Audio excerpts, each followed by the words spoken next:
Oggi a Dai Roma News. Nuovo stadio in tribunale. In campionato, la Roma non è considerata. Roma in difficoltà. Malignare si può. I rinnovi dei contratti in scadenza. Creare ad arte titoli polemici. Inizia Dai Roma News. Eccoci ad una nuova edizione di Dai Roma News. Prima di iniziare ti ricordo di mettere un mi piace e non mancare di iscriverti al nostro canale. La trasmissione viene pubblicata ogni martedì. Queste sono le nostre notizie. Questo è il momento di Quoque tu, Roma, figlia mea. Nuovo stadio in tribunale. I cittadini fanno causa. Quei terreni sono nostri. Questo è il titolo di un articolo del 31 agosto scorso, del quotidiano La Repubblica. Quando ci dicono di essere un popolo di arruffoni, di azzeccagarbugli e approfittatori, bisogna ammettere che dicono la verità. Quando serve, c'è sempre pronto un comitato, a far causa o a protestare per la propria richiesta. La propria convenienza. E il nuovo stadio, in futura costruzione, ne è la prova. Sono oramai più di 10 anni che subiamo queste continue interferenze dei cosiddetti comitati di quartiere, che un giorno sì ed un altro pure, si rivolgono alla magistratura ad intentare cause, non tanto per vedere le loro ragioni essere accolte, ma solo per ritardare lo svolgimento delle cose. In riferimento al titolo dell'articolo, i vecchi proprietari dei terreni rivendicano la loro proprietà, non si sa bene come, forse sperando di raccattare qualche denaro. Altri comitati si schierano a difesa dell'ambiente. Ambiente che non ha mai interessato nessuno di loro, visto come in genere restano incolti questi pseudo-giardini dell'Eden. Questo, sino a quando qualcuno, in questo caso la società della Roma, decide di voler costruire uno stadio. Grande è l'indignazione di questi comitati che si indignano ed urlano, anche sapendo che quel territorio rimarrà così com'è per il resto della loro vita. È facile ricordare Tor di Valle, zona abbandonata ai ratti ed è una discarica a cielo aperto. Difesa a sfinimento e sino alla rinuncia da parte della nuova società della Roma. E cosa è diventata quella zona? Un nuovo parco rigoglioso? Una nuova zona piena di alberi e di verde? Un parco aperto agli abitanti della zona? No, era, ed è rimasta, una discarica. E allora, quoque tu, civis, fili mi? Riuscirai a smetterla una buona volta? Alla prossima!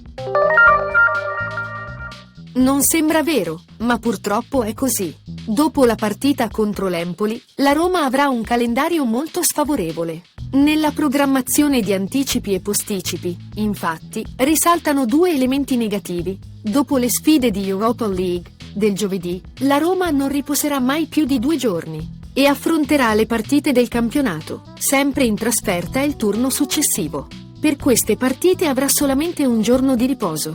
Mentre l'Atalanta, l'altra squadra italiana che gioca all'Europa League, avrà per 3 volte 3 giorni per il riposo.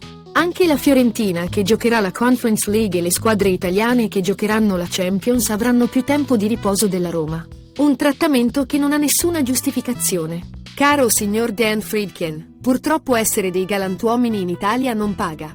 Purtroppo in Italia, ogni tanto, bisogna alzare la voce. Adesso è il momento di Il punto del mister. Da cosa dipendono le difficoltà della Roma? Dalla campagna acquisti, sempre basata su giocatori di calibro, ma con dei problemi fisici? Dal cosiddetto fair play finanziario, che non consente investimenti di un certo livello? Dall'allenatore che preferisce puntare su nomi già affermati, piuttosto che su un progetto di gioco? Da qualche passo falso nella campagna acquisti, vedi la mancanza di un terzino destro come si deve, già da qualche anno. Ritengo che la causa sia da ricercare in tutte queste ragioni. Mourinho è un allenatore che preferisce puntare su certi valori più che su altri. È un allenatore, per così dire, emotivo. Noi tutti ricordiamo il famoso triplete ottenuto con l'Inter, ma pochi di noi ricordano che quello era un 11 di acciaio, dal portiere in su. È difficile ripetere simili exploit, anche perché stiamo parlando di altre epoche storiche, dove c'erano squadre che potevano spendere e espandere, in barba ai cosiddetti paletti finanziari. La Roma fa parte di un'altra categoria, non può spendere quelle cifre.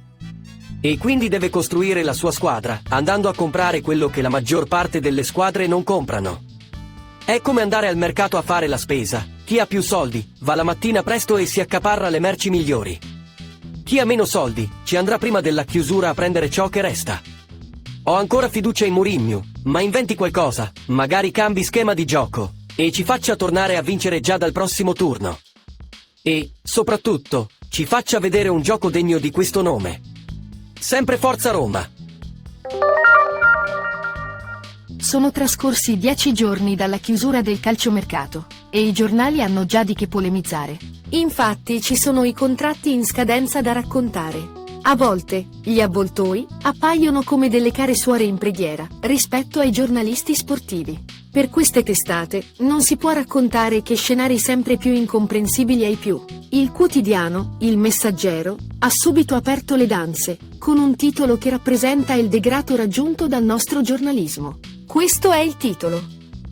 Giocatori, staff e mister in scadenza, è una Roma a tempo determinato. E tra le righe si legge: la sensazione di una Roma giunta ad un on gestionale è sempre più forte. Adesso, è vero che i contratti di Mourinho e Tiago Pinto sono in scadenza nel 2024, ma questi signori non si fermano mai. Ma si può vivere in questo modo? In conclusione siamo al momento di Parla Pasquino. Il 6 settembre scorso ho trovato un titolo del giornale Il Messaggero, che distorce la realtà per creare una polemica. Dopo aver assistito alla conferenza stampa di Tiago Pinto, durata più di 50 minuti, e dove ha parlato di tutto e di più, il giornalista ha titolato così le sue risposte. Tiago Pinto esce allo scoperto e fissa l'obiettivo stagionale, Roma da Champions. Ovvero di tutto quello che ha detto Pinto, al giornalista, è rimasto solo quella frase. Adesso, è vero e giusto che ciascun giornalista è libero di esprimere il suo pensiero, ma io ritengo che a tutto ciò ci sia un limite. Travisare ad arte un concetto, una frase, per far dire all'interessato ciò che si vuole, a mio parere è il male di questo tipo di giornalismo. Questa frase potrà essere ricordata in ogni momento all'allenatore, per generare nuovi titoli e nuovi dibattiti. Queste le parole di Tiago Pinto. Champions? Ripeto, non voglio il minimo scontro con nessuno, e dal primo giorno in cui sono arrivato, ho sempre sentito che la grande ambizione della proprietà sia arrivare in Champions. Ed è anche la mia, ogni giorno devo avere un obiettivo, e per me l'obiettivo è quello. Ma se arriviamo o no è un altro tema. Se siamo obbligati o no, non sono parole che uso. Ora si potrà dire che in fondo lo stesso Pinto dicendo "e per me l'obiettivo è quello", giustifica il titolo, ma la scaltrezza per creare la polemica è proprio giocare sull'aver detto quelle parole, per far intendere altro. Ovvero che la Roma è da Champions. Siamo sicuri che creare sempre polemiche sia il modo più conveniente per attrarre il tifoso del calcio? E con ciò, ho detto tutto. E quindi, dai Roma! Questa era l'ultima notizia.